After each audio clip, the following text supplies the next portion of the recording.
Según la OPS, la pandemia ha provocado a nivel mundial una crisis en la salud mental. Si ya vivíamos tiempos aprensivos a propósito de estrés y circunstancias difíciles, porque el mundo cambiaba mucho, lo que ha pasado desde hace 5 meses en el Perú y en el mundo ha sido pues una revolución interna, emocional, que nos desafía todos los días. Y estamos ahora en contacto con el doctor en medicina, especialista en psiquiatría, Humberto Castillo, para hablar de este tema. Él es director del Instituto Nacional de Salud Mental Honorio Delgado Hideyo Noguchi.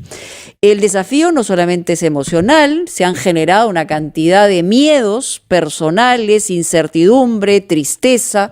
No sabemos exactamente qué puede pasar. La falta de contacto físico, la falta del abrazo, hablaba de esto hace muy poco, en un momento que estuve por varios meses con mi hija aquí en el Perú, me dijo: mamá, necesito que me des un abrazo.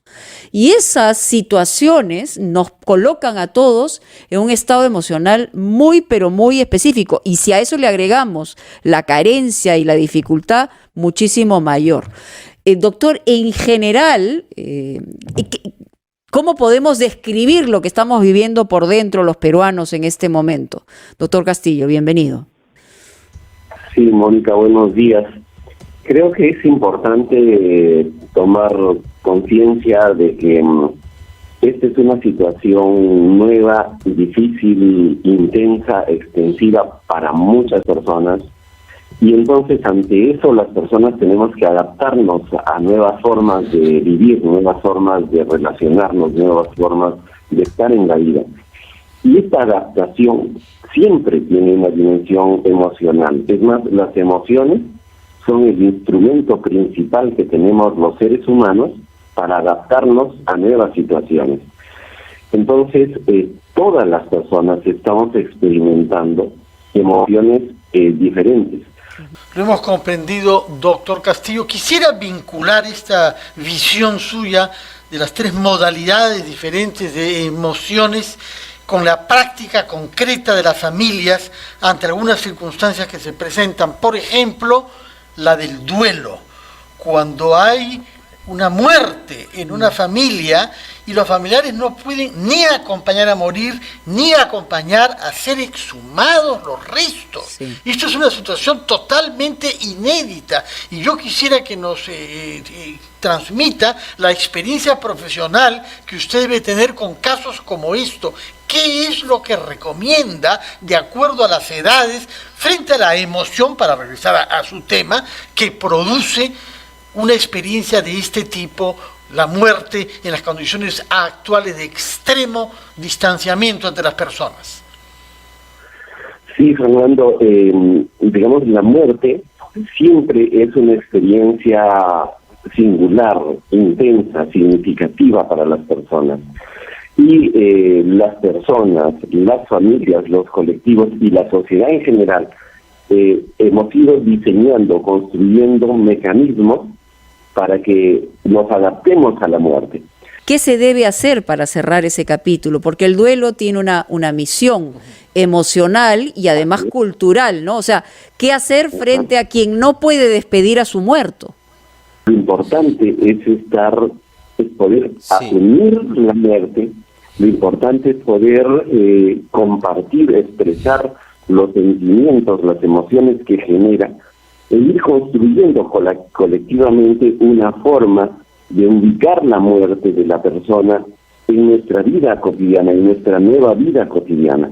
Obviamente esto va a variar mucho dependiendo de quién es la persona que se está muriendo y el vínculo que tiene. Por ejemplo, cuando hay un vínculo de dependencia, pues estas son situaciones realmente traumáticas para la persona, porque pierde su sustento. Por ejemplo, un niño, un adolescente que pierde a los padres.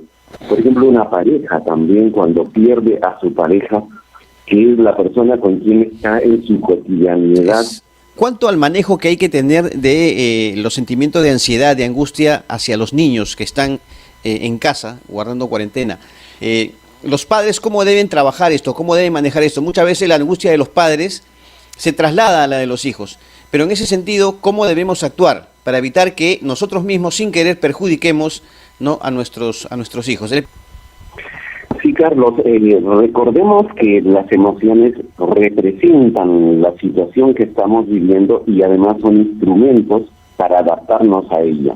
Entonces los niños también tienen emociones, solamente que los niños, digamos, van a tomar mucha información del entorno, de lo que va pasando en la ciudad, en el país, en el mundo, a través de las reacciones de sus padres.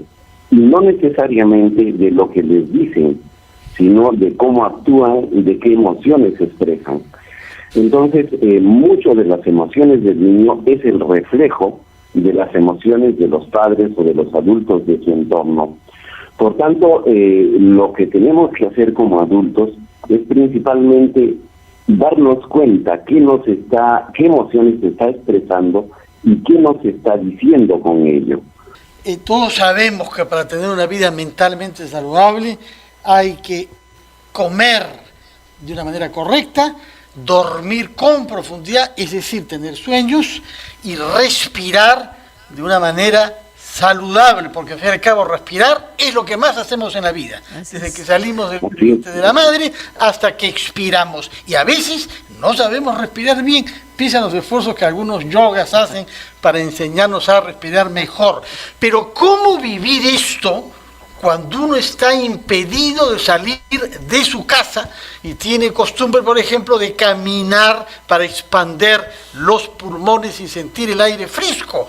Máxime cuando esta nueva prohibición de salir los días domingos no se ha formulado con un sustento técnico, y como ha dicho el defensor del pueblo en una carta al presidente de la República, no ha sido explicada en su motivación a la población. ¿Cómo poder tener un comportamiento saludable cuando estamos encerrados a la fuerza? Sí, de hecho, Fernando, vivimos una serie de restricciones que entre las muchas cosas que restringen es la restricción también de nuestros propios mecanismos que tenemos como personas, como grupos, de calmar nuestras emociones, de regularlas, de adaptarlas, y parte es lo que tú dices, José, la actividad física es central para mantener las emociones, porque muchas veces las emociones tienen que ver con lo que estamos pensando y muy adelantadamente el futuro, o recuperando recuerdos de que ya pasaron, y la actividad física nos va a poner en el presente. Al ponernos en el presente nos pone en contacto con nuestro cuerpo y con algo tan esencial como la respiración. Los gobiernos últimos siempre han hecho hincapié en que hay que desarrollar una política de salud mental coherente en el país. ¿Usted ve que este ofrecimiento, esta promesa o esta política se ha cumplido en una dimensión correcta, adecuada en el país o no? Mira, desde hace más de 8 años estamos en un proceso de reforma de la forma de atender la salud mental, pasando de la lógica de grandes hospitales y a la atención solo por especialistas, ya sean psiquiatras y psicólogos, a la atención por los diferentes profesionales y con la participación de la comunidad.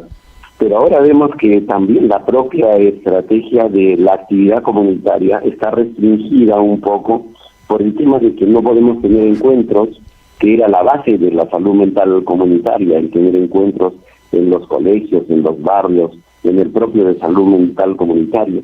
Ahora estamos avanzando en la idea de que muchos de estos encuentros podrían manejarse de forma virtual, ¿no? Y sin embargo es un proceso que no está resultando fácil adaptar, pero estamos trabajando en eso para que se pueda tener encuentros comunitarios, pero mediados por las tecnologías, ¿no?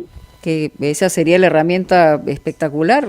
Muchos de nosotros hemos podido seguir talleres, no solamente de psicología, de sociología, de cultura, de lo que fuera, a través de esta herramienta, y la verdad que sirve muchísimo. Doctor Humberto Castillo, muchísimas gracias por estar en Ampliación de Noticias.